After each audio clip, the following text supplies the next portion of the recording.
আমার আজকের লাইনটা আমাদের দেশের বেকার পোলাপানদের জন্য।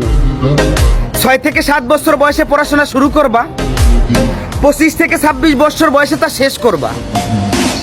এবার মা বাবার কাছে পর্যাপ্ত পরিমাণ টাকা না থাকায়, অফিসে মামা খালু না থাকায় বছরের পর বছর ঘুরেও চাকরি মিলতেছে না।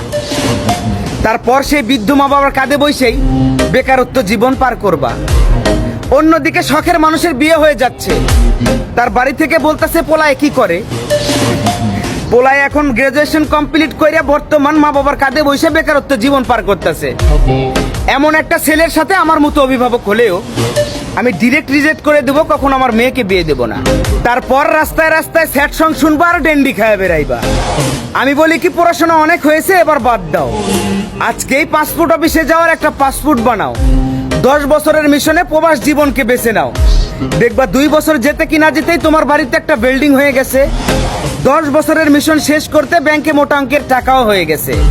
তারপর বাড়িতে ফিরে এসো, দেখবা তোমার জন্য মেয়ে নয়, মেয়ের মাও রাজি হয়ে গেছে।